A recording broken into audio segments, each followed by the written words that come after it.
42-year-old Maya Rodriguez's struggling farm sat on land critical to the Senate's classified renewable energy initiative, a revelation only discovered after her reluctant rescue of a politician's son during catastrophic flash floods brought government officials converging on her isolated rural property, exposing a high-stakes political conspiracy operating within plain sight for decades and transforming a forgotten farming town on the brink of bankruptcy into a national symbol of how ordinary acts of courage can unveil hidden corruption and breathe new life into communities abandoned by progress. Before we jump back in, tell us where you're tuning in from. And if this story touches you, make sure you're subscribed, because tomorrow I've saved something extra special for you. The September floods had turned Copper Valley into a labyrinth of raging waters and mudslides. Maya Rodriguez, a second-generation farmer at 42, stood at her kitchen window, watching the relentless downpour with mounting anxiety. The foreclosure notice on her counter, its bold red final warning header impossible to ignore, confirmed what she'd feared for months. Without a miracle, the Rodriguez family would lose the farm that had been their sanctuary for nearly 5 decades. "Another inch by morning," Maya muttered, setting aside the foreclosure warning as her teenage daughter Lucia entered the kitchen.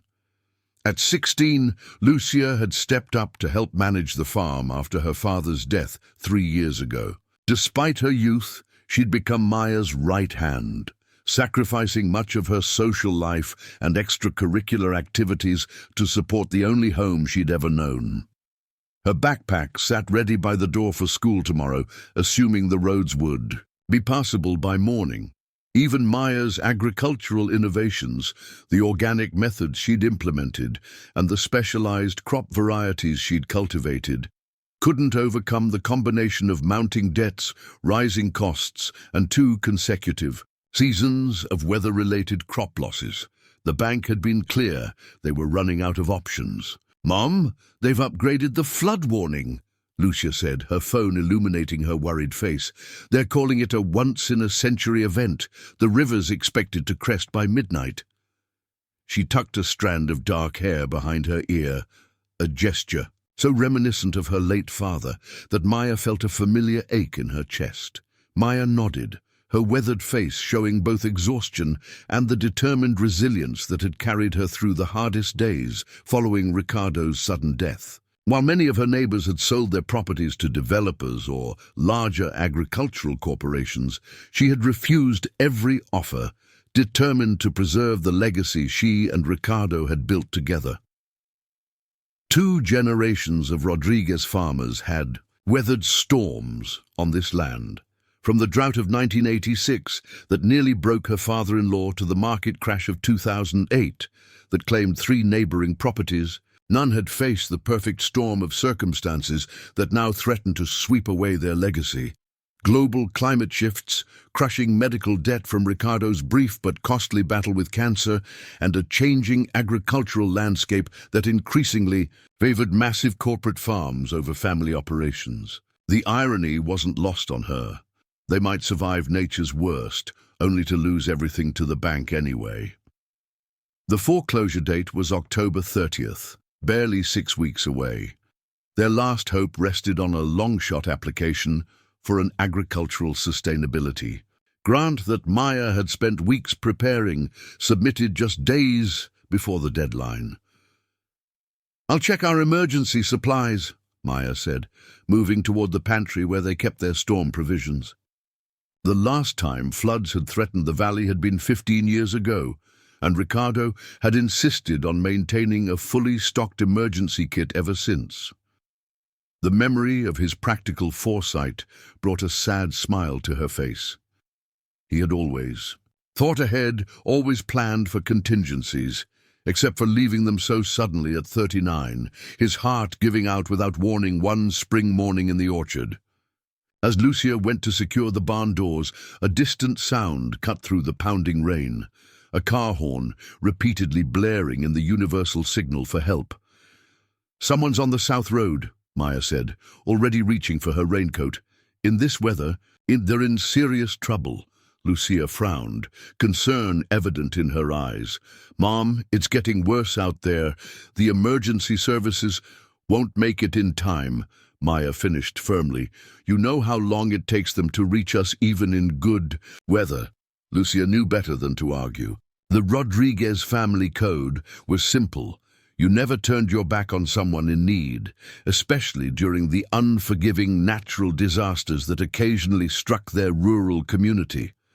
Whatever financial troubles they faced, whatever grief still lingered, some principles remained unshakable. 20 minutes later, mother and daughter were inching their way down their flooded access road in Maya's ancient pickup truck. Its elevated chassis provided clearance that most vehicles lacked, though even the trusty Ford struggled against the force of the water in places. The rain hammered the roof and windshield, the wipers barely able to maintain visibility beyond a few yards. Maya was grateful for the truck's sturdy frame, a testament to Ricardo's insistence on buying American-made, built to last. If we're going to be in debt for a vehicle, he said, let's make sure it's one that will outlive the payments. The truck had indeed outlived not just its payments, but Ricardo himself. Preparing and narrating this story took us a lot of time, so if you are enjoying it, subscribe to our channel. It means a lot to us. Now back to the story. When this is over, Lucia shouted over the engine's roar and the pounding rain, trying to lighten the mood. Remind me again why we didn't take Aunt Carmen's offer to move to Arizona. Maya managed a small smile at the familiar family joke. Her sister had indeed suggested drier climates every year without fail, though they both knew Maya loved the farm too much to ever seriously consider leaving. The land held too many memories, too much of Ricardo's spirit to abandon. Lucia pointed toward faint headlights about 100 yards ahead, barely visible through the curtain of rain. A sleek black SUV sat half-submerged in rapidly rising water, its wheels spinning uselessly as the driver attempted to reverse onto higher ground. The vehicle was clearly out of place in rural Copper Valley, too expensive, too low to the ground, and entirely unsuited for the current conditions. Maya pulled up as close as she dared, the truck's headlights illuminating a young man in the driver's seat, panic evident on his face, even through the rain-streaked windows. He appeared to be in his early 20s, with an expensive haircut and clothing that suggested urban affluence rather than rural practicality. You need to come with us right now, Maya said after he rolled down his window, rain immediately pouring in. This road's about to become part of the river. The young man hesitated, glancing at a laptop bag and what appeared to be a leather briefcase on the passenger seat. I can't leave my car. There are important documents. Your choice is simple, Maya replied, with the directness of someone who had survived decades of rural hardships. Bring what you can carry and come with us, or stay with your documents, and die beside them. We've got about 3 minutes before that water rises another foot. Something in Maya's tone must have conveyed the severity of the situation. The young man nodded quickly, grabbing his laptop bag and briefcase before attempting to exit his vehicle. The rushing water made opening his door nearly impossible, and Maya and Lucia had to wade through knee-deep currents to help pull him free. I'm Ethan, he said, as Maya helped him climb into the truck's back seat, water streaming from his expensive but thoroughly soaked clothing. Thank you for stopping. My GPS rerouted me through here when the main highway flooded. I should have checked the alerts more carefully. Maya Rodriguez and my daughter Lucia. Our farm's about a mile back. You're lucky we heard your horn. Cell service is spotty here, even in good weather. As they slowly made their way back to the farmhouse, Maya couldn't help but wonder what would bring someone like Ethan to Copper Valley in September. The town had been slowly dying for decades, losing population with each passing year as young people sought opportunities elsewhere and the remaining farmers struggled to keep their operations viable. The last outsider to willingly visit had been a bank assessor 3 months ago, whose report had no doubt contributed to the foreclosure notice now sitting on Maya's kitchen counter. "You're a long way from anywhere that would need," Maya gestured, to his city clothes and briefcase. "Whatever it is you do." Ethan's expression remained carefully neutral. "I'm a legislative aide. Sometimes my work takes me to unexpected places." Lucia shot her mother a questioning look from the passenger seat, but Maya just shrugged slightly. Everyone was entitled to their privacy, though something about the young man's careful phrasing suggested there was more to his story than a wrong turn in bad weather. The farmhouse came into view, a 2-story structure with a wide front porch that had been expanded by Ricardo shortly before his death. Warm light spilled from the windows, a contrast to the dark chaos of the storm outside. The barn and equipment shed stood nearby, both secured against the weather, though Maya worried about whether the lower fields had already begun to flood. "It's not much," Maya said as they approached. "But it's dry, and you're welcome to stay until the road's clear." Ethan nodded gratefully, though Maya noticed his eyes scanning the property with unusual attentiveness, taking in the barn, the equipment shed, and the fields beyond that disappeared into the rainy darkness. It was almost a professional assessment, rather than casual observation. Once inside, Maya found dry clothes for their unexpected guest, some of Ricardo's old things that she'd never been able to bring herself to donate. Ethan excused himself to change, taking his briefcase with him to the bathroom, but leaving his laptop bag in the kitchen. "Legislative aid, huh?"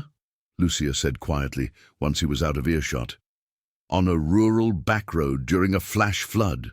And did you see that car? That's not government issue."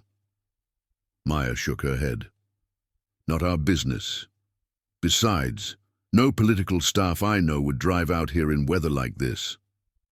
She paused, looking thoughtfully toward the hallway where Ethan had disappeared. Something else brought him to Copper Valley. When Ethan returned, color had begun to return to his face, though he still looked shaken by his close call. Maya noticed he had kept his own leather belt rather than using Ricardo's old one she'd left out, and he'd repositioned something in his pocket, checking it was still there, perhaps. "I can't thank you enough," he said, settling into a chair at the kitchen table where Lucia had set out mugs of hot coffee. "I seriously misjudged the situation out there." "Happens to city folks all the time," Maya replied without judgment. "Weather here doesn't give second chances. You said you were trying to reach somewhere?" Ethan sipped his coffee, then seemed to make a decision. "Actually, I was hoping to find a property in this area. The navigation system wasn't very helpful.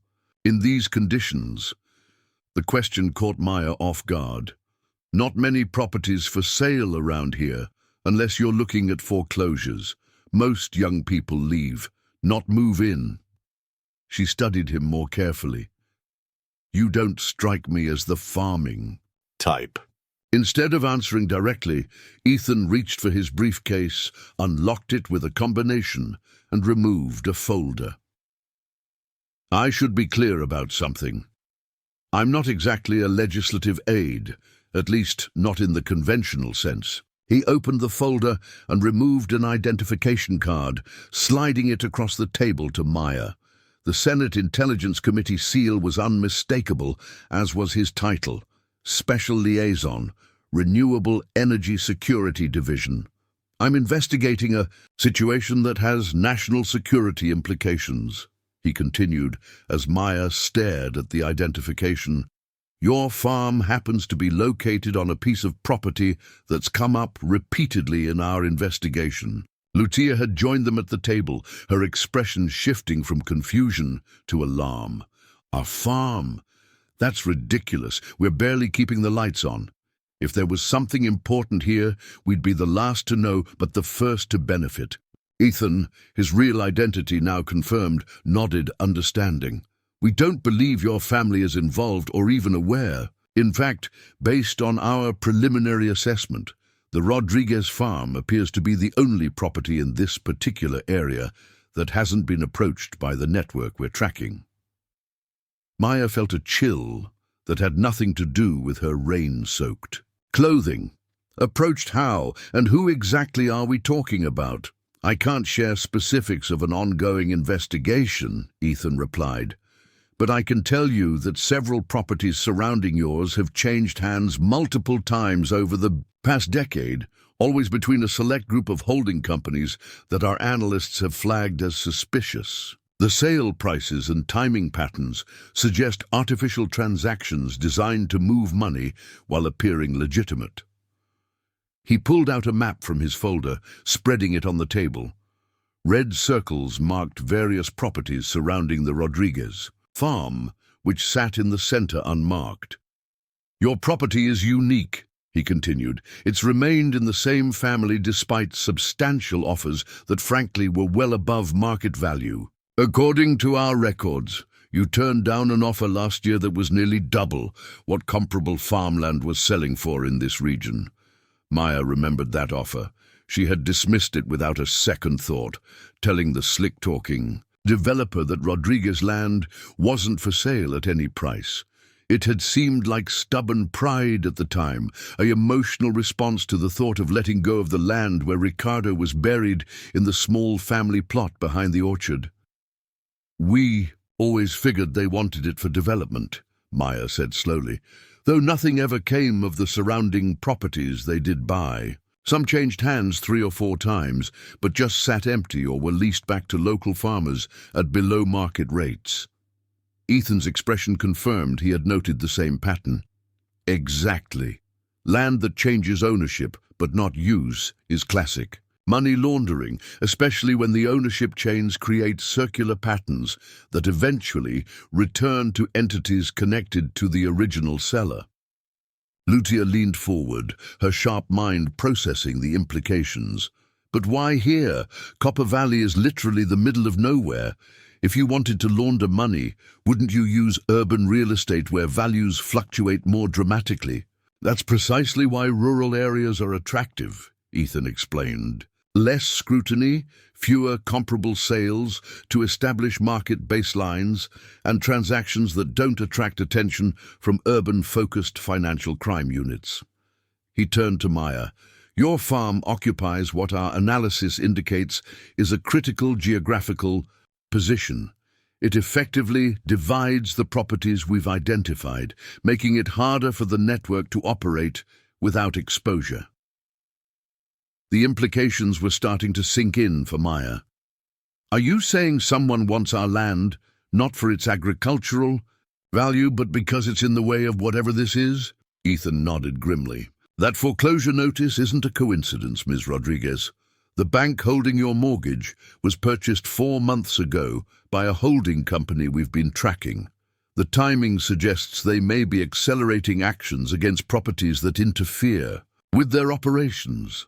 Maya felt anger rising through her initial shock. Someone had deliberately targeted their farm, leveraging her financial vulnerability after Ricardo's death, to force a foreclosure that had nothing to do with the land's actual value. She thought of the decades of Rodriguez family history on this soil, of Ricardo, who had poured his heart and limited years into making it sustainable, of the legacy she had hoped to preserve for Lucia, despite the mounting odds against them. What exactly are you investigating? She asked, her voice low and controlled. What would make our land worth all this trouble? Ethan hesitated, clearly weighing how much he could reveal.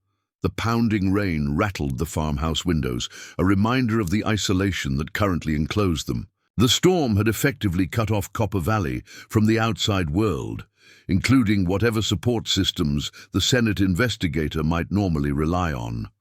I'm not supposed to disclose this, he finally said, but given the circumstances, you deserve to know.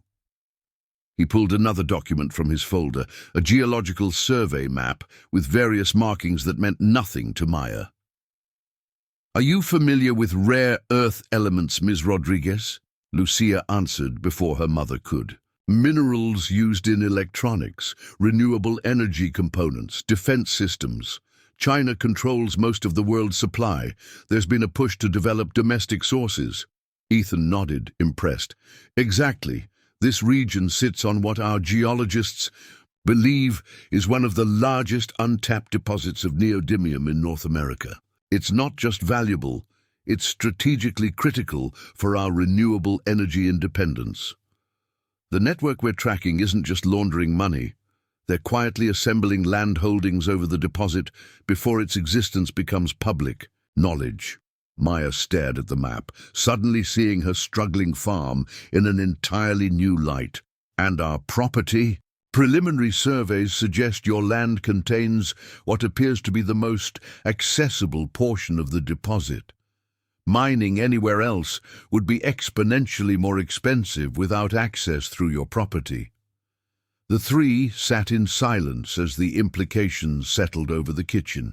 The old farmhouse creaked under the assault of the storm, a sound that had always represented security to Maya. They were inside, protected from the elements. Now she wondered what other threats had been surrounding them, invisible, but no less dangerous than the floodwaters outside. So what happens now? Lucia finally asked. Foreclosure is 6 weeks away. Even if what you're saying is true, I don't see how it helps our situation. Ethan closed his folder deliberately. That depends on your willingness to work with us. I came here to propose a cooperation arrangement, though not quite under these circumstances. He gestured toward the window and the deluge beyond. The committee can delay your foreclosure through various legal mechanisms while our investigation continues. In exchange, we'd need access to your property and your assistance with monitoring activities in the area. Maya considered the proposal, years of farmers' caution warring with their desperate financial situation. And after your investigation, what happens to our farm then? I can't make guarantees, Ethan admitted, but documentation of deliberate predatory actions against your mortgage could provide grounds for legal remedy. At minimum, it would give you leverage for refinancing options that weren't previously available. It wasn't a perfect solution, but it offered something Maya had almost given up on: time. Time for the grant application to be processed. Time for her organic certification to increase their crop values. Time to find a way forward that didn't involve losing everything her family had built.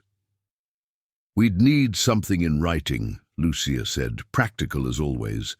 Some kind of protection, in case this investigation gets shut down or reassigned. Ethan nodded. I have authorization documents in my briefcase. They would need to be properly filed once communications are restored, but they're valid once signed.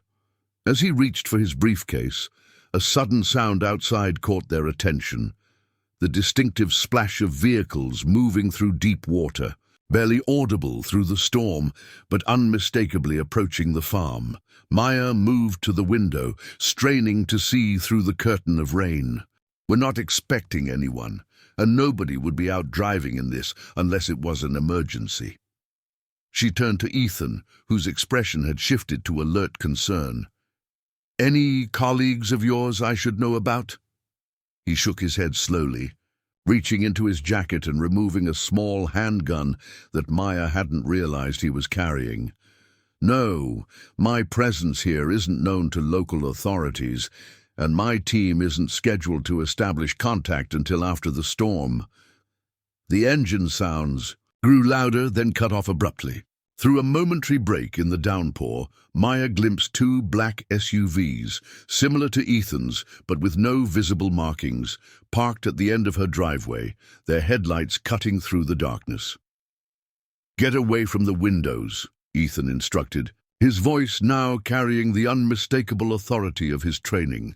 Is there a basement or storm shelter? Root cellar, Maya replied, already moving toward the pantry. Access through the kitchen. She had expanded the old storage space after Ricardo's death, a project that gave her something constructive to focus on during those first terrible months of grief. The reinforced concrete walls and ceiling had seemed excessive to Lucia at the time, but Maya had insisted on making it a proper shelter after seeing the devastation tornadoes had brought to a neighboring county the previous year. As Lucia quickly gathered flashlights and emergency supplies, Maya saw Ethan send a rapid text message before powering down his phone completely and removing its battery. His actions confirmed what she already suspected. Whoever had followed him to the farm wasn't part of his official investigation. "How did they find you in this storm?" Lucia asked, voicing the question Maya was thinking. "They must have been tracking me before I lost control of my vehicle," Ethan replied grimly, "which means they know exactly why I'm here." He turned to Maya, his expression deadly serious. "Ms. Rodriguez, I believe the people approaching your home are connected to the network I'm investigating. They're not law enforcement, and they won't have your best interests in mind. Until this storm clears and I can contact my team, we should assume we're on our own." As if to punctuate his warning, a heavy knock sounded at the front door. Too confident to be another stranded traveler seeking help, too forceful to be easily ignored. Maya Rodriguez looked at the Senate investigator and her daughter, processing how completely their situation had transformed in the span of an hour. The foreclosure notice seemed almost trivial now compared to the immediate threat outside. The stranger she'd pulled from certain death carried information that had apparently made him a target. And now her family farm, already hanging by a financial thread, had become the isolated battleground for what appeared to be a confrontation with far-reaching implications. All Maya had wanted was to save her family's legacy for another generation. Now she found herself trying to save something far more immediate, their lives and the life of a government investigator who had brought both revelation and danger to her door on the wings of the autumn storm. The knocking came again, louder this time, as Maya quietly secured the root cellar door behind them. The Rodriguez farm had kept its secrets for 2 generations. Now it would need to keep 3 people alive until the storm retreated and the truth could finally emerge from the flood's concealing embrace. The root cellar beneath the Rodriguez farmhouse had been dug by Maya's father-in-law in the 1970s, expanded by Ricardo when they first married, and reinforced by Maya herself in the difficult months following his death. What had begun as a practical storage space for preserves and root vegetables had evolved into a genuine emergency shelter with reinforced concrete walls, independent ventilation, and enough space to accommodate a small family for several days if necessary. Maya had never expected to use it for anything more serious than tornado warnings and the occasional flood. Now, as she secured the heavy door behind them and activated the battery-powered lanterns mounted on the walls, the shelter took on a completely different significance. "They won't find this entrance easily," she explained in a low voice, gesturing to the false panel in the pantry floor they had come through. "It looks like regular kitchen flooring unless you know what to look for." Ethan nodded, visibly impressed by the setup as he took in the shelves of canned goods, the emergency water containers, and the small portable heater. Smart precautions for a farm this isolated. "Rural living teaches you to be self-sufficient," Lucia replied, checking the battery level on their emergency radio. "Mom insisted on upgrading this place last year. Said if another emergency happened, during bad weather, we'd need somewhere safe to wait for help." Maya felt a familiar pang at the unspoken reference to Ricardo. Her late husband had always teased her about her doomsday bunker, as he called it, though he'd added his own touches. The emergency medical kit in the corner, the collection of books on the shelf, the hand-drawn family pictures in simple frames that made the utilitarian space feel less institutional. "How long can we stay down here without going back up?" Ethan asked, his training evident in the practical question. 3 days comfortably, maybe 5 if we're careful with water," Maya answered. "The ventilation system runs on a separate battery system with a small solar panel hidden on the south roof. There's a chemical toilet behind that partition. She gestured to a curtained-off area in the corner. It's not the Ritz, but it'll keep us alive. Above them, muffled by the insulated ceiling, they could hear heavy footsteps moving through. The farmhouse. Maya strained to listen, counting at least 3 distinct patterns. 3 intruders searching her home. The knowledge that strangers were violating the space where she had built a life with Ricardo sent a surge of anger through her, temporarily overwhelming even her concern about their safety. Ethan had positioned himself near the entrance, his handgun ready but not raised. His posture suggested professional alertness rather than panic, which Maya found oddly reassuring despite the gravity of their situation. "What exactly have I gotten my family into?" Maya asked quietly as the footsteps continued overhead. "Who are these people?"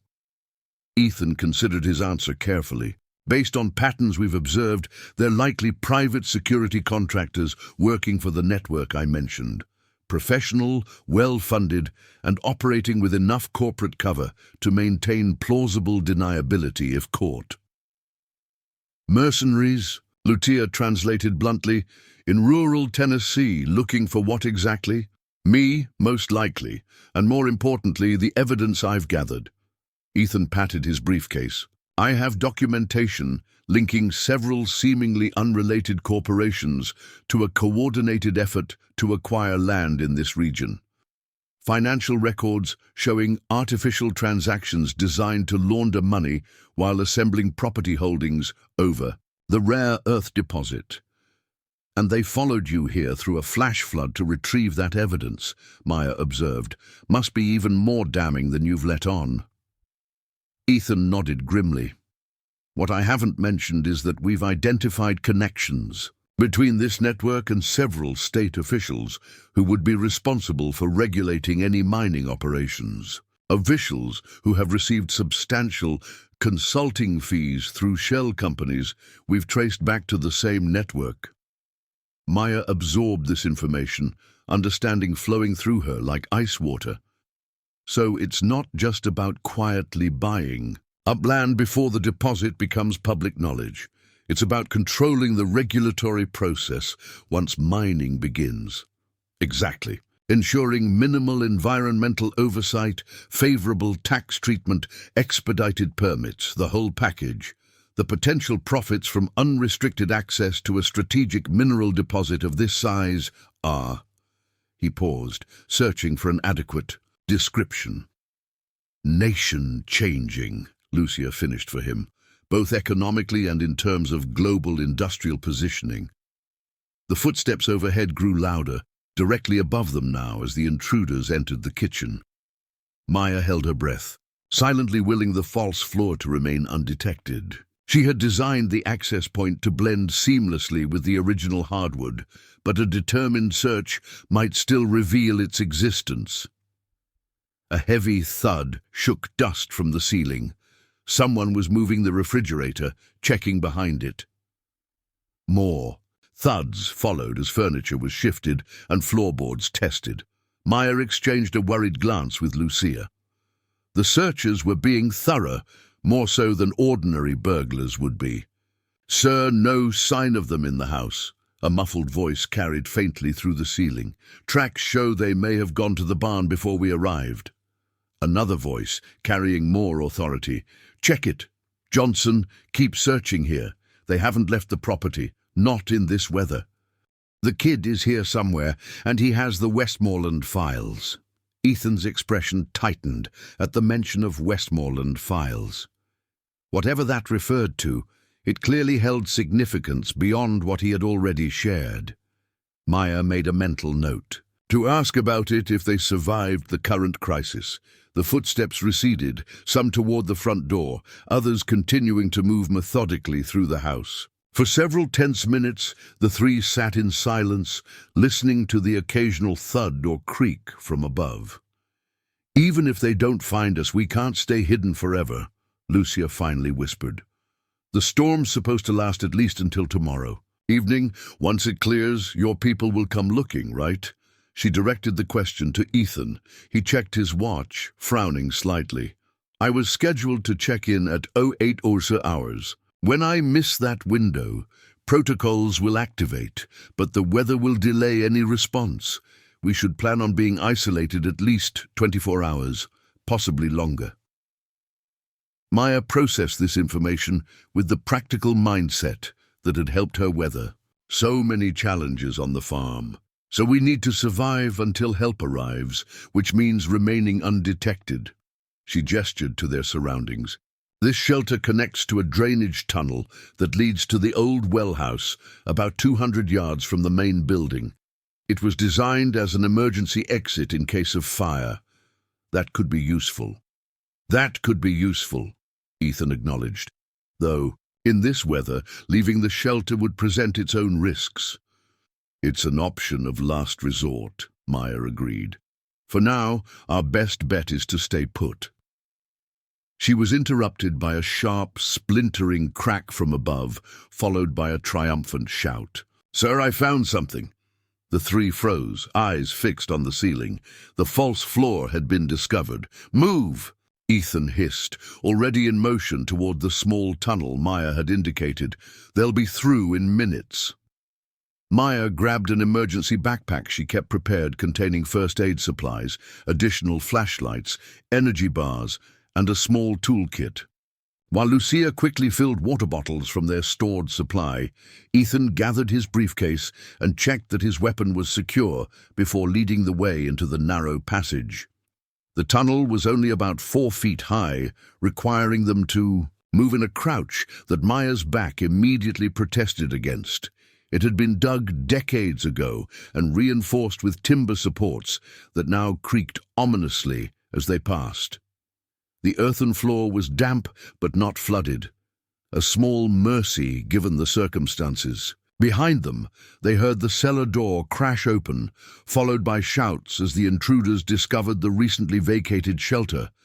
Maya winced at the sound of items being thrown and glass breaking, more violation of her family's space, more destruction of what little they had left.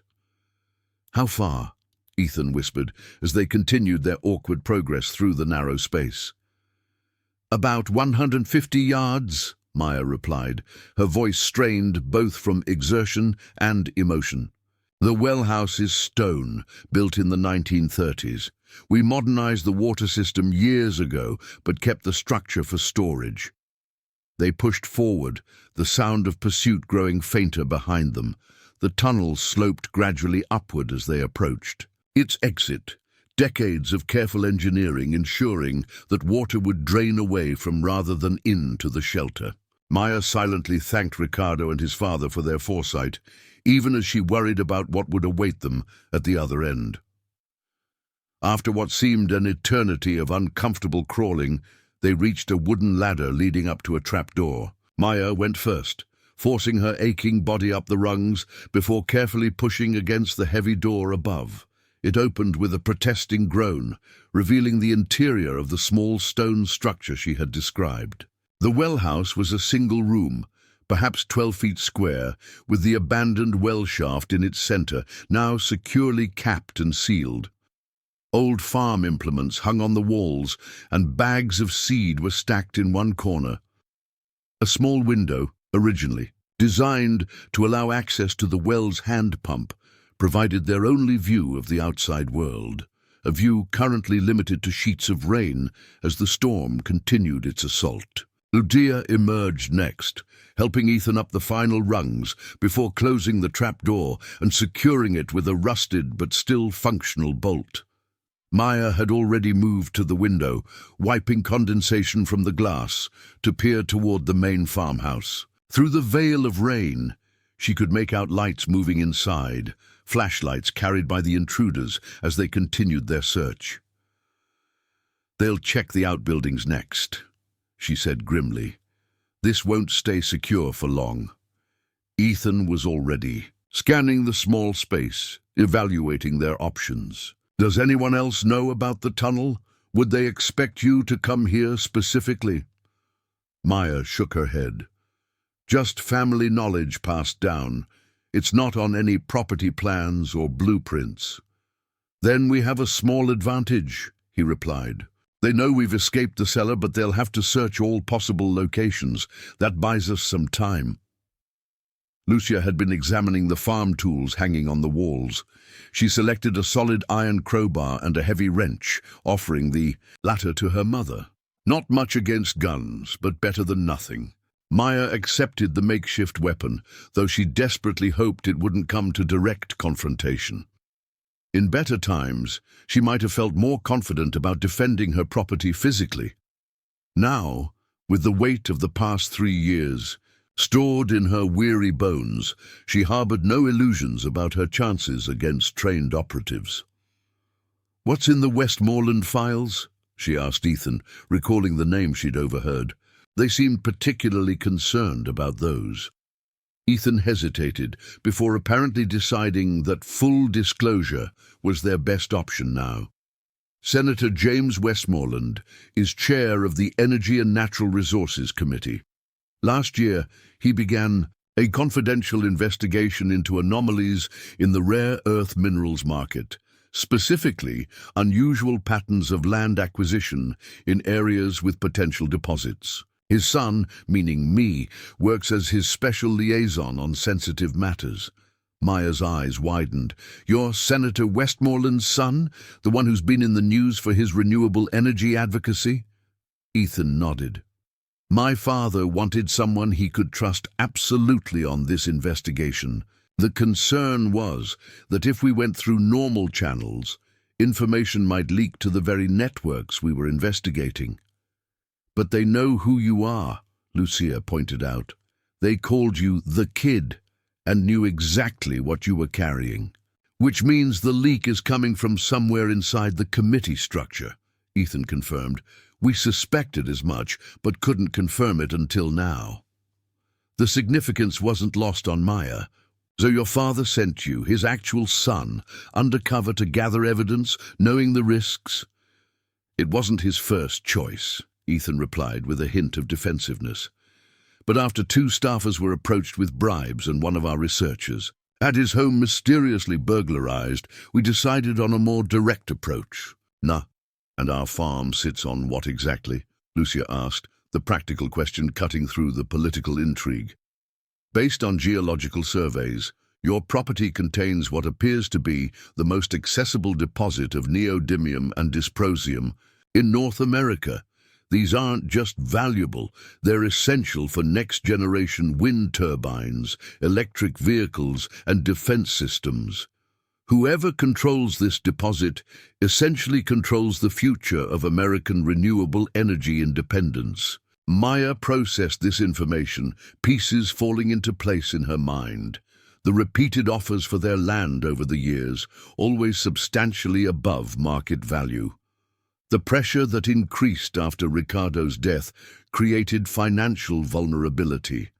The surprisingly rapid foreclosure process initiated by a bank that had previously been accommodating.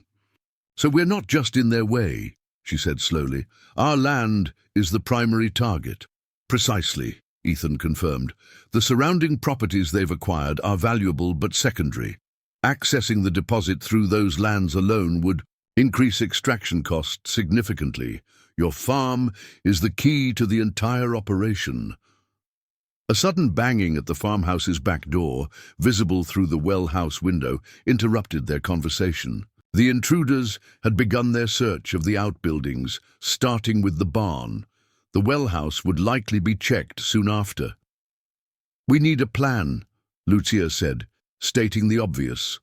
"This building won't hide us for long, and we can't outrun them in this weather." Maya stared out at the driving rain, her mind racing through options. The storm that had initially seemed their greatest threat now offered a strange form of protection. The intruders were as limited by the weather as they were, and as unfamiliar with the property's layout. "The old tobacco barn," she said finally. "Northeast corner of the property, about 500 yards from here.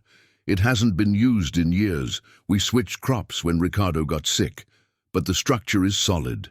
More importantly, it has a hidden storm cellar that most people wouldn't know about. Ethan considered this. 500 yards in these conditions is risky. We could become disoriented and drown before finding it. Not if we follow the irrigation pipes, Maya replied. Ricardo installed them himself 5 summers ago. They're raised slightly above ground level, enough to stay visible even in standing water. If we go pipe to pipe, we can navigate to the barn without losing our way. It wasn't an ideal plan, but as the sound of doors being kicked in grew closer, it seemed their only viable option. They quickly prepared for the brutal conditions outside, Maya and Lucia adding extra layers from the work clothes they kept in the well house, Ethan borrowing an old waterproof jacket that had belonged to Ricardo. Stay close, move quickly, but carefully, and don't lose sight of the person ahead of you, Maya instructed as she prepared to open the door. If we get separated, head for any building you can find and hunker down. Survival first, everything else second. The moment Maya cracked the well house door, the full fury of the storm assaulted them. Wind-driven rain stung exposed skin like tiny needles, and the water, already knee-deep in places, immediately saturated their clothing despite their protective layers. Visibility extended perhaps 20 feet in the best moments, shrinking to arms' length when stronger gusts swept across the flooded fields. Maya led the way, one hand extended to find the first irrigation pipe.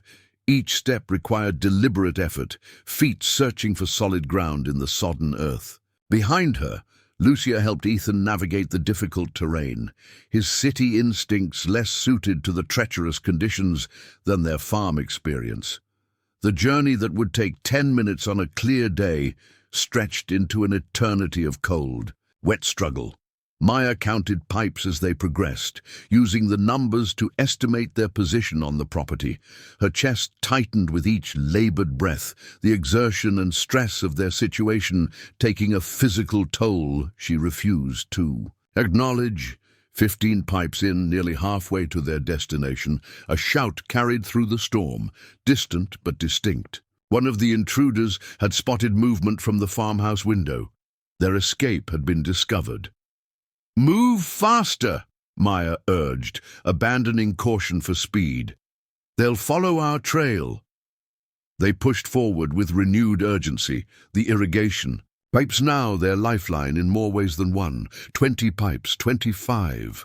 Maya's lungs burned with each breath, and her shoulders ached from the constant tension. She ignored the discomfort, drawing on reserves of determination that had seen her through the darkest days after Ricardo's death.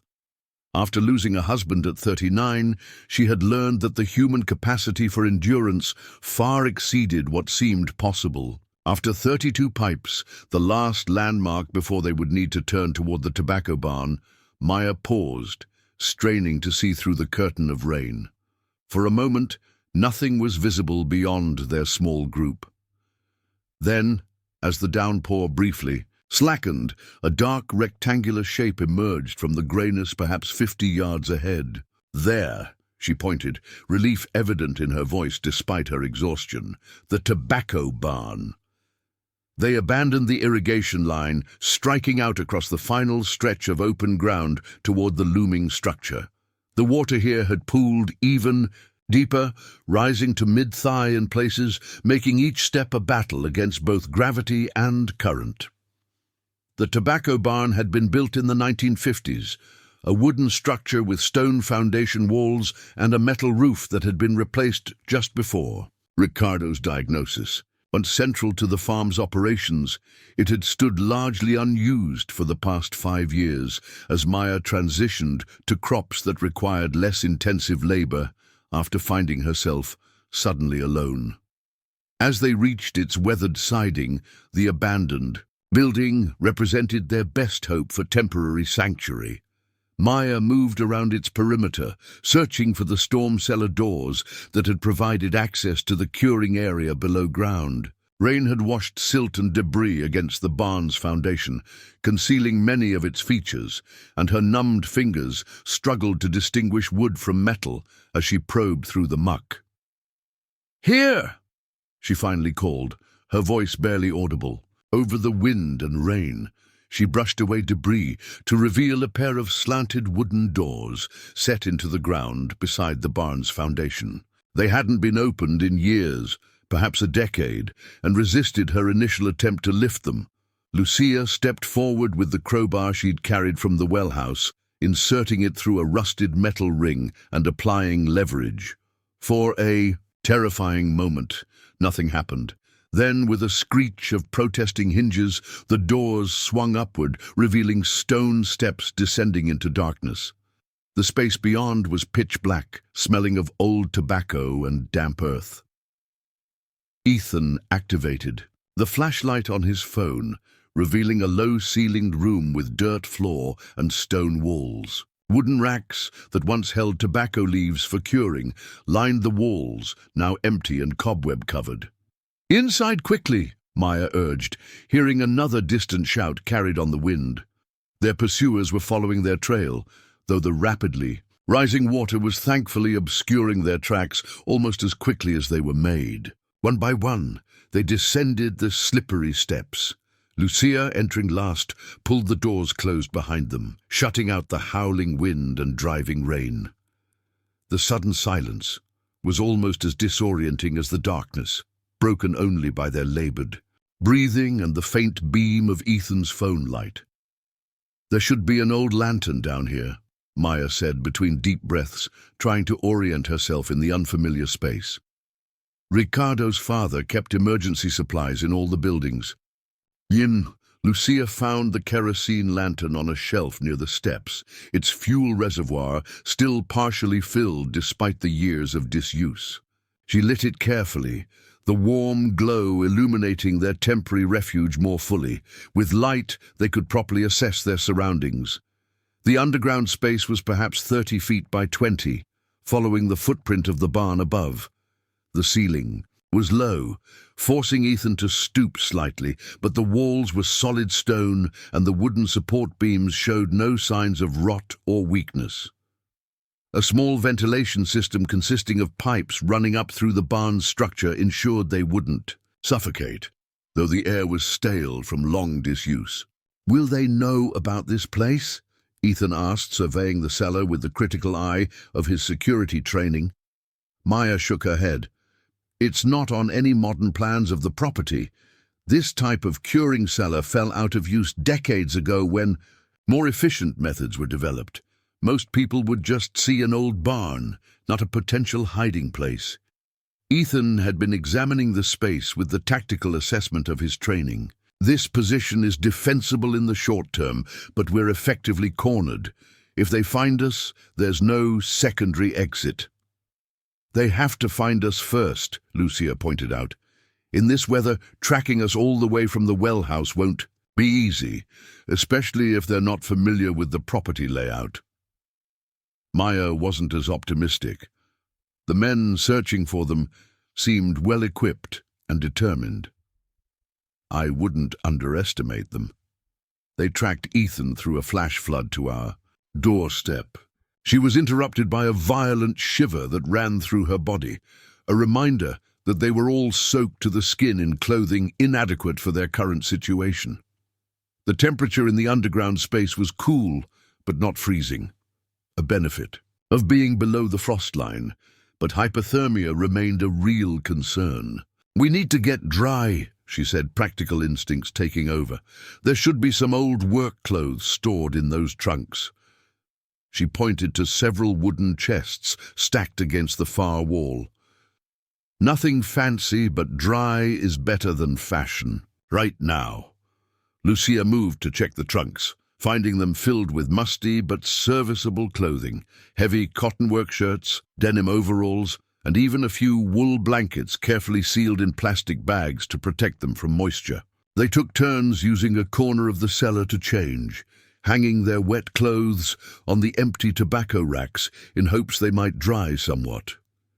The simple act of getting into dry clothing made an immediate difference in their comfort and outlook. Maya felt some of her strength returning as warmth began to seep back into her extremities. The lantern provided not just light, but a small amount of heat, creating a bubble of relative comfort in their underground sanctuary. "Your father," Maya said to Ethan as they huddled near the lantern, wrapped in the scratchy wool blankets, "is he aware of your current situation?" Ethan shook his head. "Not specifically. He knows I was investigating properties in this region, but not my exact location or timeline. Security protocols. If too many people know your movements, the information inevitably leaks." "As we've seen," Lucia added dryly, gesturing to their surroundings. "The leak could have come from anywhere in the administrative chain," Ethan admitted. "My father has enemies in both parties, especially since he began pushing for stricter environmental standards for mining operations." The implication hung in the air, unspoken but clear. Senator Westmoreland's own son had been targeted to prevent evidence of corruption from reaching the proper authorities. The stakes were evidently higher than mere financial gain. "What exactly is in your files that has them so concerned?" Maya asked. "Enough to send armed men after a senator's son during a natural disaster?" Ethan hesitated before apparently deciding that full disclosure was their best option now. Financial records tracing millions in bribes to 3 state legislators and 2 federal regulatory officials. Documentation of shell companies linking supposed competitors who are actually working together. And most damaging, evidence that environmental impact studies for potential mining sites have been systematically falsified. "Falsified how?" Lucia asked, her scientific mind immediately grasping the significance. "Manipulated to show minimal groundwater contamination risk, when the actual data indicates significant danger to the regional aquifer. If mining began without proper safeguards, it could poison the water supply for 5 counties." Maya absorbed this information with growing outrage. The land she had fought so hard to preserve wasn't just financially valuable, it was environmentally critical. The thought that someone would willingly risk contaminating the water that sustained not just her farm, but entire communities, filled her with a cold fury that temporarily displaced her fear. "So that's why they want our land," she said, slowly. "Not just for its mineral value, but because they need to control the narrative about environmental impact." Ethan nodded. "Your property sits directly above the point where the deposit comes closest to the aquifer. Responsible mining with proper environmental protections is possible, expensive but possible, but their financial models show much. Higher profits if they can cut those corners." A heavy silence fell over the group as the full implications settled in. The storm continued to rage above them, rain drumming against the closed cellar doors and water occasionally trickling down. The stone steps, despite their efforts to seal the entrance. "How long do we need to hide?" Lucia finally asked, giving voice to the question that had been haunting Maya's thoughts. Ethan checked his watch. "My next check-in window is 20 hours. When I miss both scheduled communications, emergency protocols activate automatically. Assuming the weather permits helicopter deployment by morning, help could arrive within 12 hours.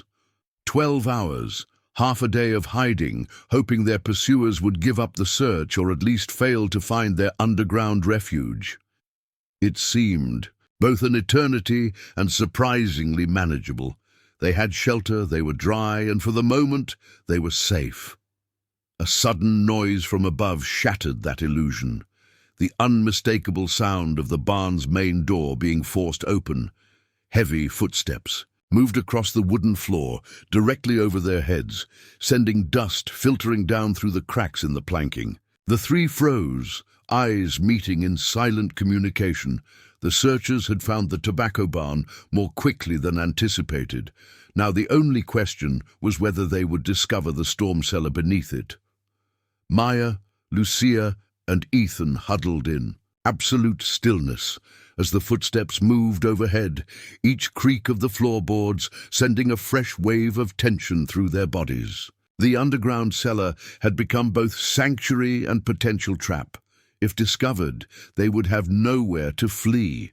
Maya extinguished the lantern despite the darkness it plunged them into, unwilling to risk even the faintest glow escaping through. Cracks in the flooring. The darkness was complete, disorienting in its totality, with only their quiet breathing to remind them of each other's presence.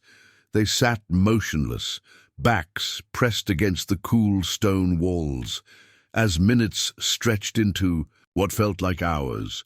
"This section clear," a voice finally called from above, muffled but audible through the wooden planks. Just an abandoned barn, no sign of recent activity. "Check the perimeter," came another voice, the same authoritative tone they'd heard earlier. "They have to be somewhere on this property." The footsteps retreated, the barn door slammed shut, and silence gradually returned. Still they waited, unwilling to risk detection by premature movement or light. Only after 15 agonizing minutes did Maya risk reigniting the lantern at its lowest setting, the small flame casting long shadows across their faces. "They didn't find the cellar doors," Lucia whispered, relief evident in her voice. "The rising water must have covered them completely," Maya replied. "For once, this flood is working in our favor." Ethan nodded grimly. "For now, but they'll establish a search pattern, sweeping the entire property systematically. We've bought time, not escape." The reality of their situation settled over them. They needed more than just a hiding place. They needed a plan that would either get them safely off the property or secure their position until help arrived. Maya thought of Ricardo, of how he would approach this dilemma. He had always been the strategic thinker, the one who could see 3 steps ahead while she focused on immediate practicalities. "We need to get word out," she said finally. "Even if your emergency protocols activate, your people won't know exactly where to find us or what they're walking into. Is there any way to communicate without revealing our position?" Ethan considered this. "My satellite phone was in my car, but the farm must have communication equipment of some kind." "There's a CB radio in the equipment shed," Lucia offered. "Dad installed it years ago for emergency coordination during harvest season. If it still works, we might be able to reach someone." "Too risky," Maya countered. "The equipment shed is right next to the house. They'll have someone watching it." "What about a distraction?" Ethan suggested. "Something to draw them to, one part of the property, while someone makes a run for the equipment shed." The tactical discussion was interrupted by a faint but persistent sound from above. Water dripping steadily through the wooden ceiling, forming small puddles on the dirt floor. The rate was increasing, suggesting the floodwaters outside were still rising despite the cellar's elevated position. Maya felt a chill that had nothing to do with her damp clothing. This cellar wasn't designed for flooding this severe. The drainage system can handle normal rain, but if the water outside rises much higher... She didn't need to finish the thought. The underground space that had seemed like perfect shelter now revealed its potentially fatal flaw. If the floodwaters continued rising, they could find themselves trapped in a gradually filling chamber with no escape route. "How much time do we have?" Ethan asked, professional calm masking what must have been significant concern. Maya studied the rate of water infiltration, making mental calculations based on decades of experience with the property's flood patterns. "Hours, not minutes. But we can't wait until morning for rescue. We need to move while it's still dark." The decision crystallized their focus, transforming abstract fear into practical planning. They spread out Ricardo's old property maps that Maya had stored in one of the trunks, using the lantern light to study possible routes to either the equipment shed or off the property entirely. The north boundary connects to higher ground, Maya indicated. If we could reach it, we'd have a better chance of finding dry land. But that's where they parked their vehicles, Lucia pointed out. They'll have that area well covered. What about the irrigation control station? Maya suddenly remembered. Ricardo set up a small solar system there 2 years before he died. It has a radio for coordinating water management with neighboring farms. Ethan leaned forward. Interest peaked. Where exactly? Southern edge of the property, about 800 yards from here. It's elevated on a concrete platform to protect the electronics from minor flooding. That's a long way to travel in these conditions, Ethan cautioned. The risk of detection increases. With distance, yes, but they'll be focusing their search on buildings and structures, not a small control box on the edge of a field, Maya countered. And it's in the opposite direction from their vehicles, away from where they'd expect us to go. Decision made, they began preparing for the journey. The continuing rain provided cover for movement, but also increased the hazards of traveling. Across flooded terrain, they gathered what supplies might help, a length of rope from one of the trunks, the crowbar Lucia had carried, and emergency flashlights with waterproof casings. We should move in stages, Ethan suggested, his security training evident in the methodical approach. Use whatever cover exists, pause to assess, then continue. Maya leads since she knows the terrain, I'll follow with the evidence, and Lucia brings up the rear to watch for pursuit. Maya felt a strange mix of emotions as they prepared to leave their temporary shelter. Fear, certainly, but also a growing determination that surprised her with its intensity. For 3 years since Ricardo's death, she had been merely surviving, focused on getting through each day, each season, each financial crisis. Now, faced with immediate danger, she felt more fully alive than she had in years, her senses sharpened, her mind clear. "Before we go," she said, reaching into the emergency pack she'd brought from the root cellar, "we should eat something. No telling when we'll get another chance." They shared energy bars in silence, the simple act of nourishment somehow reinforcing their connection to each other and their commitment to survival. Maya watched her daughter's face in the lantern light, noting the determination that had replaced her earlier fear. Lucia had her father's quiet strength, revealed most clearly in crisis. "Ready?" Maya asked when they had finished, receiving nods from both companions. She extinguished the lantern one final time, plunging them into darkness. "Give your eyes a minute to adjust, then we move." They climbed the stone steps carefully, Lucia testing the cellar doors with cautious pressure. They opened just enough to reveal the night beyond. Dark, wet, but beautifully empty of pursuers. The rain had slackened slightly, but still provided excellent cover for both sound and visibility. Water had indeed risen around the barn, now reaching mid-calf depth, even on the slightly elevated ground where the structure stood. One by one, they slipped out into the stormy night, securing the cellar doors behind them to hide evidence of their presence.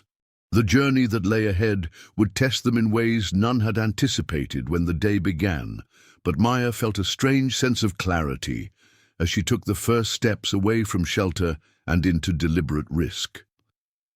The route to the irrigation control station took them through the heart of the southern fields, normally neat rows of organic vegetables, now transformed into a vast, shallow lake, punctuated by the tops of crop stakes marking the rows. These stakes became their guideposts, offering minimal but crucial orientation in the darkness. They moved in silence, each focused on placing their feet carefully on the submerged but still solid ground between rows. The water reached there, knees in places, occasionally deeper, where the land dipped naturally. The persistent rain reduced visibility to mere yards, simultaneously their greatest vulnerability and most effective protection. Halfway to their destination, a brief flash of light swept across the distant farmhouse, flashlights moving methodically. As the search continued, Maya motioned for them to drop lower, the three crouching in the water until only their heads remained above the surface. The cold seeped through their clothing, but the alternative, detection, was far worse. "They're establishing a perimeter," Ethan whispered once the lights had moved on. "Standard security protocol, but they're focusing on buildings and vehicle. Routes, not open fields. Because no sane person would be out here," Lucia added with grim humor, "so we've got insanity on our side." The observation lightened the moment briefly, a reminder that perspective could be as important as planning in a crisis. They continued forward, marker stake by marker stake, the small concrete platform of the irrigation control station gradually emerging from the darkness ahead. The station itself was a modest structure, essentially a weatherproof box on a raised concrete base, housing the electronics that manage water flow through the farm's extensive irrigation system. Ricardo had upgraded it substantially after their well began showing signs of stress, adding solar power, batteries, and remote communication capabilities that seemed excessive at the time, but now represented their best hope for contact with the outside world. "It's higher than I remembered," Maya said with relief as they reached the concrete base. The platform stood nearly 4 feet above the current water level, accessible by 3 steps now partially submerged. The electronics should still be dry. They climbed onto the platform, grateful to be out of the water even temporarily.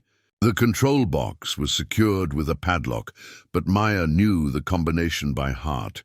Ricardo's birthday, a small tribute she had maintained even after administrators suggested changing all security codes following his death. The lock yielded, easily revealing the complex array of controls, monitors, and communication equipment within. A small LED indicator glowed green on the battery system, confirming that the solar cells had maintained charge despite days of overcast weather. "The radio operates on a closed channel with neighboring farms," Maya explained, adjusting dials with practiced movements. "But it can be tuned to emergency frequencies as well." Ethan examined the setup with appreciation. "This is more sophisticated than I expected for farm equipment." Ricardo believed in preparing for worst-case scenarios, Maya replied, a note of pride mixing with the ever-present sadness when she spoke of her late husband. He installed redundant systems for everything critical. The radio came to life, with a soft crackle of static. Maya adjusted the frequency to the county emergency channel, hoping the storm hadn't disabled the repeater towers that extended its range.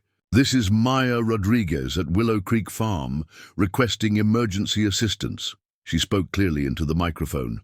"We have an intruder situation with armed individuals on the property. I repeat, armed intruders at Willow Creek Farm." She released the transmission button, waiting for a response. Nothing came but continued static. She tried twice more with the same result. "The repeaters must be down from the storm," Lucia said, disappointment evident in her voice. "Try a direct channel to neighboring farms," Ethan suggested. Someone closer might still receive the signal. Maya switched frequencies, broadcasting on the local agricultural channel they used for coordination during planting and harvest seasons.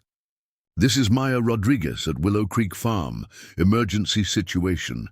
If anyone can hear this, please contact county authorities immediately. Armed intruders on our property." Again, static was their only answer. The isolation that had once seemed a blessing of rural life now revealed its darkest aspect. In crisis, help could be impossibly distant. "Wait," Ethan said suddenly, pointing to another component of the system. "Is that a cellular modem?" Maya nodded. "Part of the upgrade.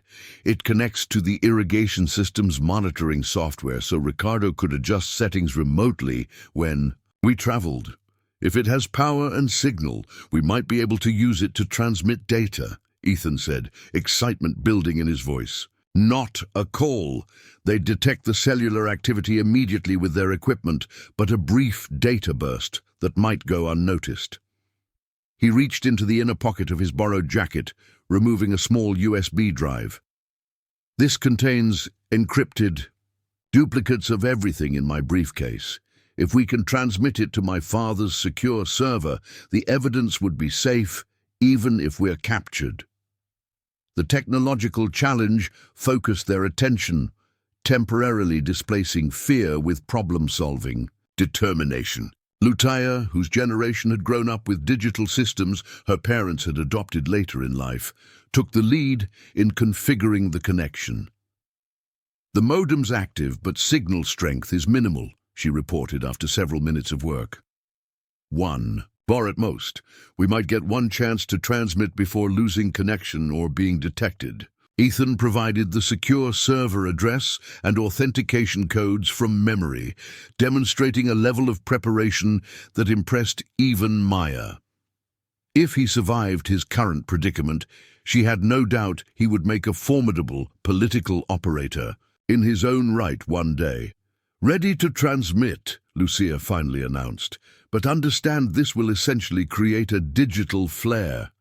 Anyone monitoring cellular activity in the area will detect it, even if they can't intercept the data itself." "Do it," Ethan decided after a brief hesitation.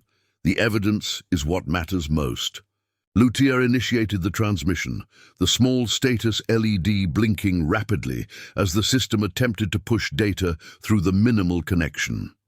For nearly a minute, they watched in tense silence as the progress indicator crept forward, agonizingly, slowly. "Come on," Maya whispered, the prayer-like encouragement directed at both the technology and whatever forces might be listening beyond it. At 97% complete, the connection faltered, the status indicator flashing red before stabilizing again. The final segments of data pushed through just as a distant shout carried across the flooded fields.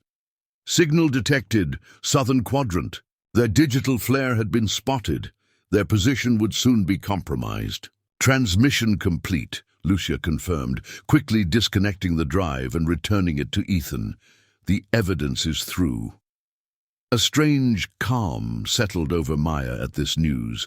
Whatever happened next, the truth about her land and the corruption surrounding it would reach those with power to act. The farm that had been her family's legacy would serve a purpose beyond merely providing crops. It would expose a conspiracy that threatened the water and health of entire communities. "We need to move," she said, decision made almost before she realized it. "They'll converge on this position quickly." "Where?" Ethan asked, already securing the control box to hide evidence of their presence. "The farmhouse is watched, the outbuildings have been searched, and they'll be heading this way now." Maya considered their diminishing options, drawing on generations of knowledge about the land she had worked her entire adult life. "The creek bed," she said finally. "It's dry most of the year, but when flooded, it creates a natural channel through the property. If we follow it, we can reach the conservation land that borders our eastern boundary." "Conservation land means no buildings or structures to hide in," Ethan pointed out. "But also no buildings or structures for them to search," Maya countered. "Just forest that stretches for miles. We'd have cover, and they'd have too much area to effectively cordon off with their limited numbers." The decision made, they slipped from the platform back into the floodwaters, now noticeably higher than when they had arrived. The darkness worked in their favor as they moved away from the irrigation station, using the rows of stakes to guide them toward the seasonal creek that marked the eastern edge of the cultivated fields. They had covered perhaps 100 yards when the first flashlight beams cut through the rain behind them, converging on the irrigation platform they had just abandoned. Their pursuers were moving with practiced efficiency, clearly experienced in tracking targets through difficult terrain. "They'll find our trail in the mud once they realize we're not at the platform," Lucia whispered as they pushed forward through increasingly deep water. Maya nodded grimly. "Then we need to reach the creek before they can organize a proper search pattern. Water leaves no footprints." The old creek bed, Normally a subtle depression winding through the eastern fields had transformed into a fast-moving stream under the influence of the flood. They reached its edge to find water rushing with concerning speed, carrying debris and creating swirling eddies as it moved downslope toward the conservation land beyond. "Can we cross it?" Ethan asked, eyeing the current with understandable concern. "We don't cross it," Maya replied. "We use it." She pulled the coil of rope from her pack, quickly fashioning 3 loops. "Tie these around your waists. If we get separated, the rope will keep us together. The current flows exactly where we want to go." Lucia looked at her mother with new respect, recognizing the strategy's elegance despite its risks. "Like agricultural whitewater rafting." "Without the raft," Maya acknowledged, "but the water isn't deep enough to fully submerge us if we stay in the channel. It's our fastest route off the property." They secured themselves together with the rope, Maya in the lead position, Ethan in the middle with his critical evidence secure in waterproof wrapping, and Lucia at the rear. With a final check of their makeshift safety system, Maya stepped into the flowing water of the creek. The current immediately grabbed at her legs with surprising force, threatening to sweep her off balance. She allowed it to move her forward, while using her feet to control her position in the channel, finding the balance between resistance and surrender that would let the water do the work without taking control. "Use your feet like rudders," she called back softly to the others as they followed her example, "and keep your center of gravity low." Their progress accelerated as they adapted to this unusual mode of transportation, the current carrying them steadily eastward. Behind them, flashlight beams continued to search the fields around the irrigation platform, not yet recognizing that their quarry had found an entirely different path. Maya felt a wild surge of hope as the rushing water moved them ever closer to the tree line, marking the conservation land's boundary. She had spent her entire life working with natural forces rather than against them, adapting to weather, soil, conditions, and seasonal changes. Now that same philosophy was proving their salvation, using the very flood that had initially threatened them as their escape route. The creek channel deepened as they approached the property line, the water rising to chest height in places. The rope connecting them proved its worth several times as unseen obstacles created sudden shifts in the current, temporarily pulling one or another off their feet before their companions could stabilize them. The flashlight beams behind them suddenly changed pattern, moving with new purpose across the fields. "They've figured it out," Ethan called, voice barely audible above the rushing water. "They're heading for the creek."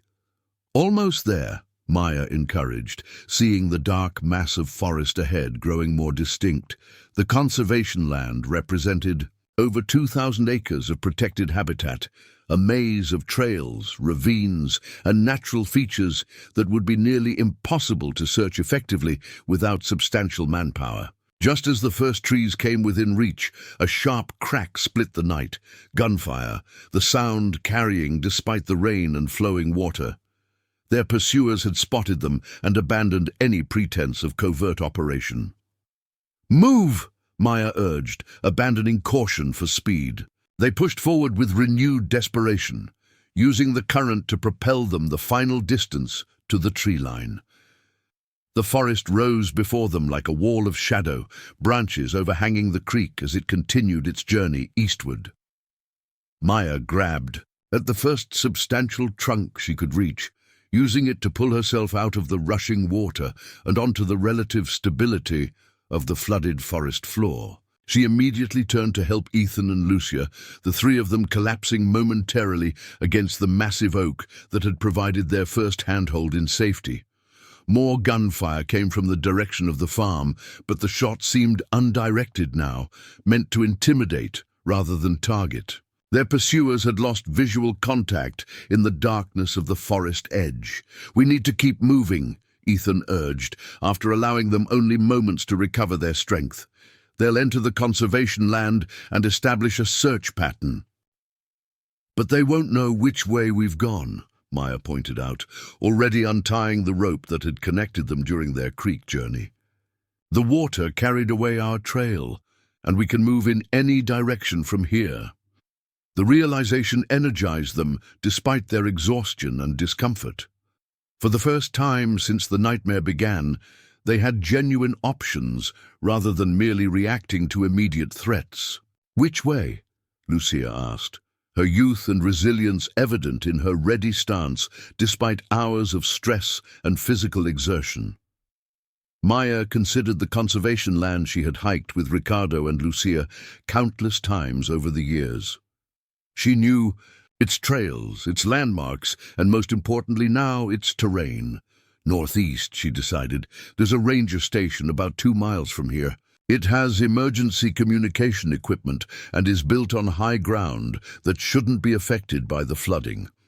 The decision made, they moved deeper into the forest, leaving the sounds of pursuit gradually fading behind them. The conservation land embraced them with its ancient trees and undergrowth, offering concealment that the open farm fields could not. As they established a sustainable pace through the difficult terrain, Maya felt a strange sense of peace settling over her despite their circumstances. The land that had sustained her family for generations was now protecting them in an entirely different way. Whatever happened next, they had achieved what seemed impossible just hours earlier. They had escaped immediate capture, secured critical evidence of corruption, and found a path toward potential safety. The rain continued falling through the forest canopy, but its rhythm seemed different now, less threatening, more cleansing. With each step away from the farm and toward the ranger station, Maya sensed they were moving not just toward physical safety, but toward a future where the truth about her land would finally be revealed. The forest closed around them like a protective embrace, ancient trees standing sentinel as Maya, Lucia, and Ethan pushed northeast through the conservation land. The rain had finally begun to taper off, reduced to a gentle patter on the canopy above, rather than the driving deluge that had pounded them for hours. Dawn was approaching, the faintest lightening of the eastern sky visible through gaps in the trees. 2 hours of difficult hiking had left them exhausted but determined, each step taking them further from immediate danger and closer to potential safety. The ranger station represented not just communication with the outside world, but an official government presence that might deter their pursuers from open confrontation. "How much further?" Ethan asked, his voice betraying the fatigue that his determined stride attempted to hide. Maya gauged their position by landmarks she recognized, despite the altered landscape. A distinctive lightning-struck oak, a small stream crossing now swollen to 3 times its normal width. "Less than half a mile. We're following the main hiking trail, though it's hard to see with all the flooding."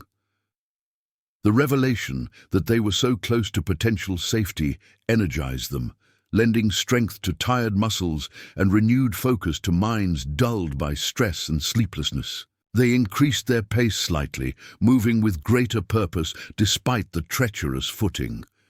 "Do you think they followed us into the conservation area?" Lucia asked, glancing behind them for perhaps the 100th time since entering the forest. "Probably," Ethan replied candidly, "but they'd have no way of knowing which direction we chose. This land covers thousands of acres. They'd need dozens of people to establish an effective search, and from what I've seen, they're working with a 6-person team at most." Maya considered this assessment. "And they can't be too visible. Armed men searching protected land would attract attention once the storm passes. They need to maintain their cover as legitimate security." This logical analysis provided comfort as they continued forward, emerging eventually into a small clearing where the ranger station stood on a raised earthen mound, a simple but sturdy structure with solar panels on the roof and a communication tower rising from one corner. The building appeared undamaged by the storm, its elevated position protecting it from the worst of the flooding. "It looks closed for the season," Lucia observed as they approached, noting the shuttered windows and absence of vehicles. "That might work in our favor," Ethan said. "Standard procedure for remote stations is to maintain emergency communication equipment year-round, but with minimal staffing during off-peak months." Maya led them up the wooden steps to the station's covered porch, testing the front door. Without much hope. As expected, it was securely locked. "Now what, break in?" Ethan shook his head. "Before we damage government property, let's look for the emergency access." He began examining the doorframe carefully. Most ranger stations have a secured lockbox with an access key. Usually, he located a small metal panel partially, concealed by decorative trim. "Do you know the access code?" Lucia asked doubtfully. "No, but I know the override protocol." Ethan removed his Senate credentials from his waterproof inner pocket. Federal emergency access regulations standardized these systems after the wildfire coordination failures in 2015. Any federal ID with the appropriate security chip should trigger the override. He pressed his identification against the panel's scanner. For a moment, nothing happened. Then a series of lights blinked from red to green, and the distinct click of an electronic lock disengaging echoed in the pre-dawn stillness. "I'm impressed," Maya admitted as Ethan pushed the door open. "Don't be too impressed," he replied with unexpected humor. "If this hadn't worked, I was fully prepared to break a window." The interior of the ranger station was simple but functional. A main room with desk, communication equipment, and educational displays about the conservation land. A small kitchenette and 2 doors that presumably led to storage and restroom facilities. Emergency lighting activated automatically as they entered, powered by the solar battery system. Ethan moved immediately to the communications console, examining it with practiced efficiency. Standard park service setup, radio, satellite phone, and emergency beacon. He lifted the handset of the satellite phone, smiling with relief when he heard a dial tone. "We have connection. My father's direct line first." He punched in a number from memory, tension evident in every line of his body as he waited through several rings. Finally, a gruff voice answered, words indistinct to Maya and Lucia, but clearly recognizable to Ethan from his expression of profound relief. "Dad, it's me. Yes, I'm safe for the moment." He glanced at Maya and Lucia with genuine gratitude. "I had help. Listen, the situation is critical. Did you receive the data transmission?" He paused, listening intently. "Good. Then you have everything. The Rodriguez farm in Copper Valley is the focal point. They've sent a retrieval team after me, professional contractors, heavily armed, at least 6 operatives." Another pause as he listened to his father's response. "We're at the ranger station in the eastern conservation area adjacent to the farm." "Yes, I think that would be appropriate given the circumstances." His expression darkened momentarily. "They've shown willingness to use lethal force, so please advise the response team accordingly." The conversation continued for several more minutes, Ethan providing concise details about their pursuers, the farm's location, and the evidence he had gathered. Maya watched him with growing appreciation for his composure under pressure. This young man, whom she had initially dismissed as an inexperienced city dweller, had demonstrated remarkable resilience throughout their ordeal. When he finally ended the call, his expression had transformed from tension to controlled confidence. "Help is coming. My father is activating an FBI response team that was already on standby in Nashville. They can have helicopters here within the hour now that the storm has cleared enough for flight." The news washed over them like a physical wave of relief. Maya found herself sinking into one of the station's chairs, the accumulated exhaustion of the past 12 hours, suddenly impossible to ignore now that immediate survival no longer required her complete focus. "He also confirmed receipt of the data we transmitted," Ethan continued. "They've already begun corroborating the evidence and preparing for arrests. By this time tomorrow, several state officials will be facing federal corruption charges." "What about the men searching for us?" Lucia asked, the practical question cutting through their momentary relief. "The FBI will coordinate with local law enforcement to secure the entire area," Ethan explained. "These contractors work in shadows. When faced with legitimate federal agents with proper jurisdiction, they'll likely withdraw rather than risk exposure or armed confrontation." Maya wanted to believe this assessment but couldn't quite dismiss her concerns. They seemed pretty comfortable with the idea of eliminating witnesses when they thought they had the advantage. "Mercenaries operate on risk-reward calculations," Ethan replied. "When the risk becomes too high or the objective unattainable, they cut their losses. Their employers won't protect them if they're caught in a firefight with federal agents." This logical analysis provided some comfort, though Maya noticed Ethan still maintained a vigilant awareness of their surroundings, checking windows periodically and keeping his position in the room tactically sound. His confidence in rescue wasn't blinding him to potential continuing danger. Lucia had discovered a first aid kit and was now insisting on examining both Maya and Ethan for injuries they might have ignored during their flight.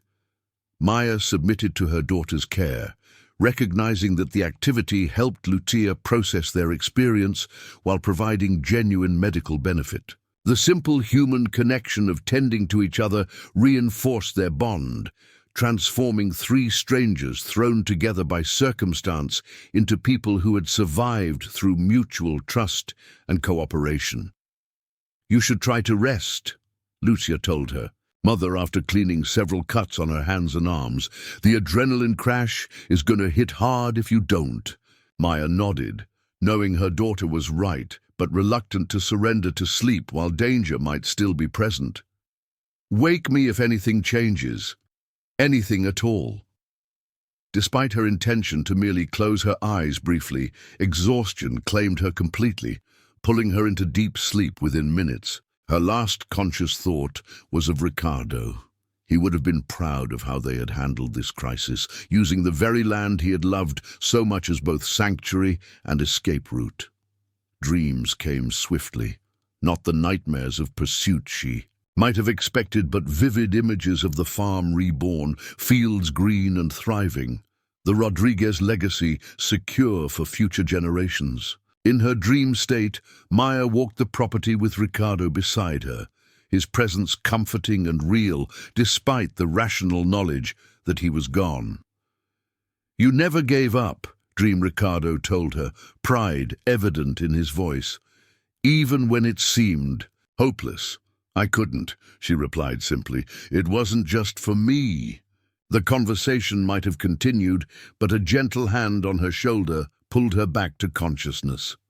Lucia stood over her, expression a mixture of apology and excitement.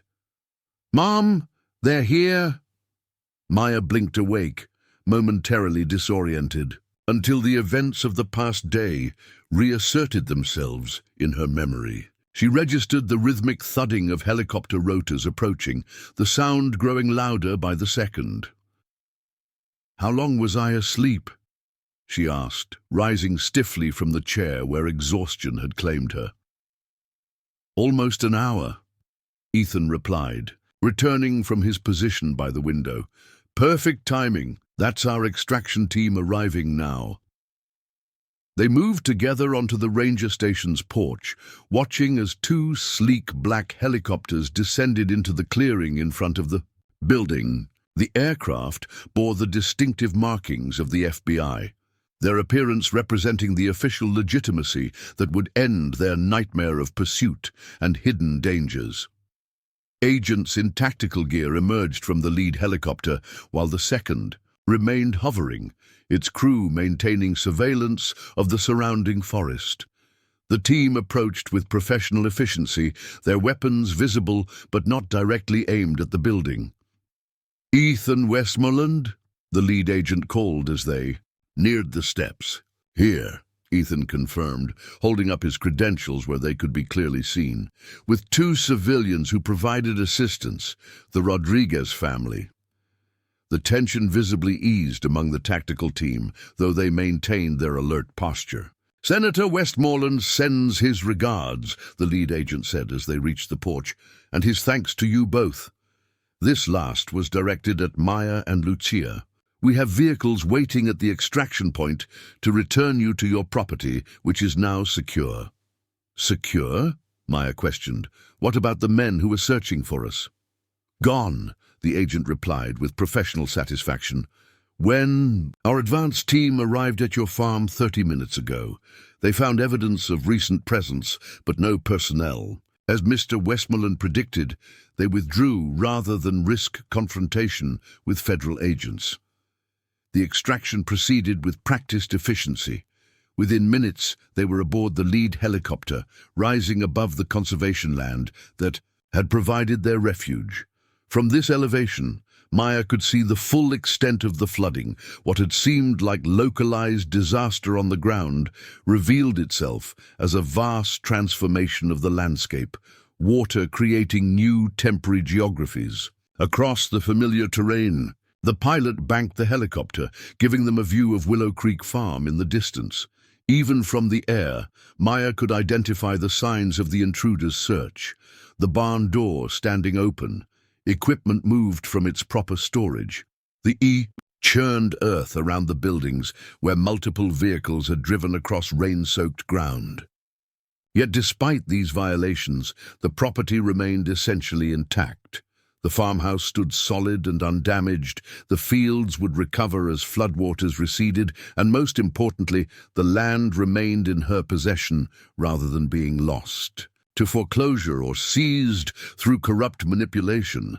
"Your father," Maya said to Ethan as they approached a makeshift landing zone established in the high school parking lot several miles from the farm. "You said he was already preparing for arrests." Ethan nodded, genuine pride evident in his expression. "The evidence we transmitted provided the final connections needed to move forward with the investigation.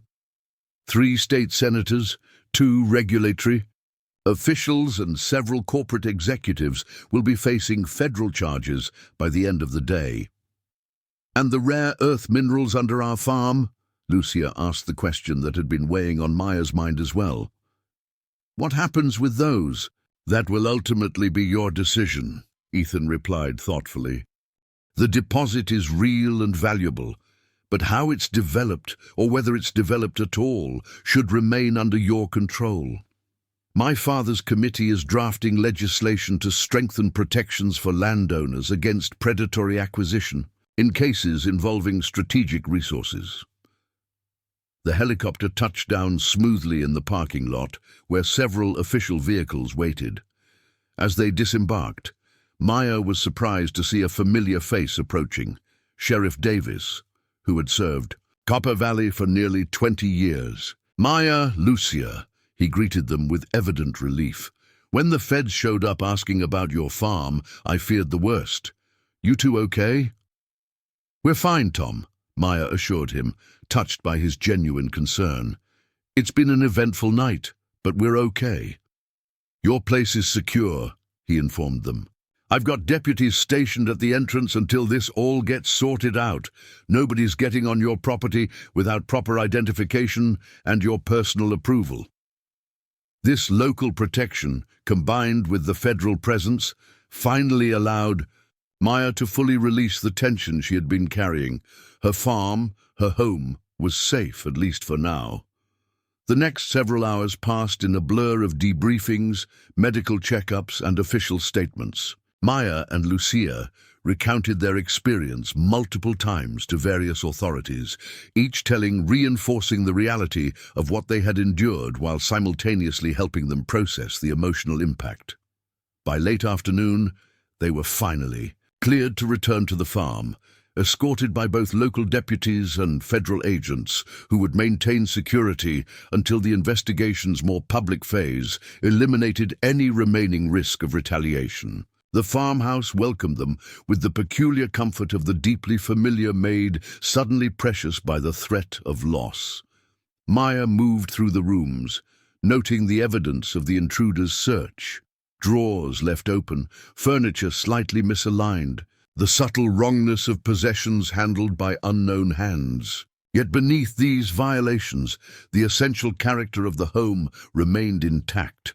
The home she and Ricardo had built together, the space where Lucia had grown from infant to capable young woman. "It feels different," Lucia observed as they stood in the kitchen, surveying the disarray left behind, like we're seeing it through new eyes. Maya understood exactly what her daughter meant. Their perception had been fundamentally altered by the knowledge of what lay beneath the surface, both literally in terms of the mineral deposit and figuratively in terms of the corruption that had nearly taken their home from them. A knock at the door revealed Ethan, who had been coordinating with the security teams establishing perimeter protection. "I just received word from my father," he announced without preamble. "The first arrests are happening now. It's over, at least the covert phase. Now it becomes a legal battle in proper courtrooms." "What does that mean for us?" Maya asked. "For the immediate term, your foreclosure proceedings are suspended pending investigation into predatory lending practices. The committee has arranged an emergency injunction." He hesitated before continuing, clearly weighing his next words carefully. "For the longer term, there are options. The mineral rights alone could provide financial security for generations, even if you choose not to allow physical mining operations on the property itself." The implication was clear. Their financial struggles might be over permanently, replaced by possibilities that hadn't existed in their worldview just 24 hours earlier. "I need time to think," Maya said honestly. "This land has been in our family for 2 generations. Its value to us has never been purely financial." "Of course," Ethan agreed readily. "There's no rush for decisions. The important thing is that those choices remain yours to make, not forced upon you through corruption or manipulation." As evening approached, the official presence gradually reduced to a manageable level. A single deputy stationed at the farm entrance and periodic patrols rather than the full tactical team that had initially secured the property. Ethan prepared to depart as well, called back to Washington now that the immediate crisis had passed. Before leaving, he stood with Maya on the farmhouse porch, watching the sunset paint the flood-transformed landscape in hues of gold and rose. The water was visibly receding already, the land beginning its natural recovery process. "I owe you my life," he said simply. "If you hadn't stopped to help a stranded motorist during the worst flooding in decades, you'd have found another way," Maya replied, though she appreciated the sentiment behind his words. "People like you don't give up easily, neither do farmers." He smiled at that, acknowledging the truth in her assessment. "Still, I'm grateful, and I know my father will want to express his appreciation personally once this situation stabilizes further." "Just make sure the truth comes out," Maya told him. "That's all the appreciation we need." After Ethan's departure, Maya and Lucia spent the evening restoring order to their home, reclaiming it piece by piece from the invasion it had endured. The physical activity provided therapeutic benefit, allowing them to process the extraordinary events while doing something constructively normal. They worked largely in comfortable silence, each lost in their own thoughts, yet connected by their shared experience. As night fell, they finally paused to eat a simple meal at the kitchen table. That had been the starting point of their unexpected journey. The ordinary act of sharing food in their own home carried profound significance after hours spent fleeing through flood and forest. "What do we do now?" Lucia asked eventually, the question encompassing far more than just their immediate plans. Maya considered her daughter's query, understanding its deeper implications. The revelation about the minerals beneath their land had fundamentally altered their circumstances, creating possibilities that had not existed when they woke yesterday morning facing imminent foreclosure. "First, we recover," she said thoughtfully. "The fields will need attention once the water recedes. The storm damage won't fix itself." "And after that?" Lucia pressed gently. "Mum, we need to talk about what this means. The minerals, the potential mining operations, all of it." Maya nodded, acknowledging the unavoidable conversation. "Your father always said that every challenge brings unexpected opportunity. I don't think this is what he had in mind, but the principle holds true." She rose from the table, crossing to the window that overlooked the south fields, the same view she had been contemplating when the storm began what seemed like a lifetime ago. "This land has supported our family for 2 generations. Now we learn it holds value beyond anything we imagined. But that value comes with responsibility to the community, to the environment, to future generations." She turned back to face her daughter. "We don't have to decide everything tonight. For now, it's enough to know we still have choices." Lucia joined her at the window, their reflection visible against the dark glass. Mother and daughter, survivors not just of the immediate danger they had faced, but of all the challenges that had tested them since Ricardo's death. "Dad would be proud of us," Lucia said softly. "Not just for surviving last night, but for everything since he's been gone. We've kept going when it would have been easier to give up." Maya felt tears threatening for the first time since the ordeal began. Not tears of fear or grief, but of recognition. In that moment, she could almost feel Ricardo's presence beside them, completing their family circle despite his physical absence. "Yes," she agreed, placing an arm around her daughter's shoulders. "He would be incredibly proud of you." Outside, the night sky had cleared of storm clouds, revealing stars that seemed especially bright after so many days of overcast darkness. The floodwaters continued their gradual retreat, the land slowly re-emerging, forever changed, yet fundamentally the same. Maya Rodriguez's struggling farm had revealed itself as something far more significant than she had ever imagined. Not just a home or a livelihood, but land critical to national interests and regional environmental health. What had begun with a simple act of rescue during catastrophic flooding had transformed not just their financial circumstances, but their understanding of their place in the larger world. The single mother who had been facing foreclosure just 24 hours earlier now stood as the guardian of resources that could shape her community's future. The choices ahead would be complex and the responsibility substantial, but for tonight, it was enough to be home, safe, with possibilities expanding before them like the stars emerging after a storm. Up next, you've got 2 more standout stories. Right on your screen.